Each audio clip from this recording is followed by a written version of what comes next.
Getting yourself and your family prepared in case of an emergency takes less time and effort than you may think. But if a disaster hits your community, having a plan for what to do and stocking up on some basic supplies can make all the difference in how safely and comfortably you make it through the crisis. In case of a major emergency, if you call 911, we may not be able to come out as quickly as you'd like us because we're going to be overwhelmed. We're going to have so many different situations at hand. So if you are prepared at home and you have a plan, then you'll be able to cope with it until help arrives.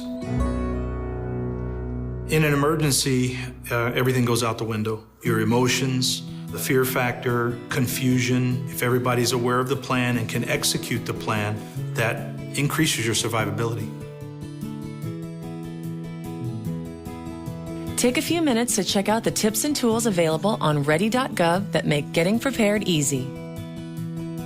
There are a few basics. First, learn about the types of risks that could affect your area. No matter where you live, there is a natural or man-made disaster that could strike without warning. Knowing what to do before, during, and after these types of events ahead of time will help you make an effective plan. Then take a moment to sit with your family and decide how you will get in contact with each other, where you will go, and what you will do in the event of an emergency.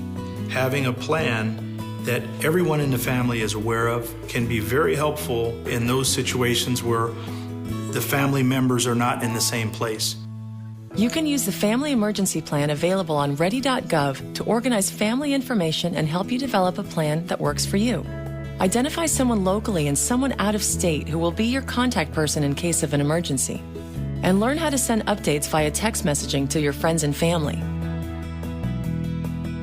One of the things that we've noticed in the past during major emergencies, both the regular phone lines as well as the cell phone lines were overwhelmed. But people were still able to text message vital pieces of information in terms of location, nature of problem, or just to text to say all is well. Once you've established your plan, print out a list available on ready.gov and start to put together an emergency kit. A standard emergency kit includes water, food, and medicine to sustain all members of your household for at least 3 days. Visit ready.gov for a complete list of suggested items, along with recommendations for how to prepare a family emergency plan. Even if you just add a few items at a time, very quickly you will have a great kit that will ensure you and your family are prepared for an emergency.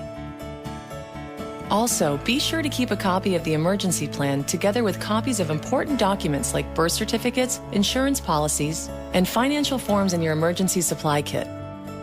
And don't forget to maintain your kit and plan throughout the year, replacing items prior to their expiration and keeping contact information current.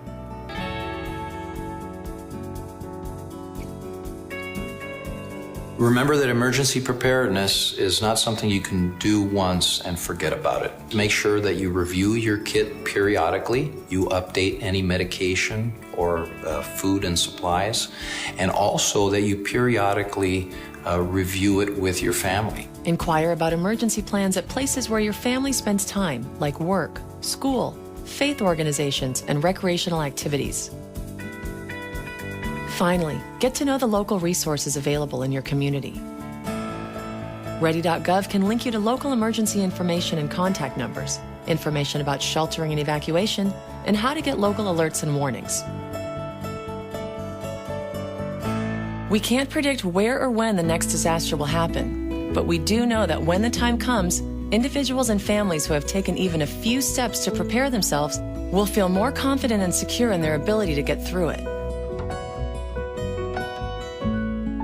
Check out the information on ready.gov and get started today.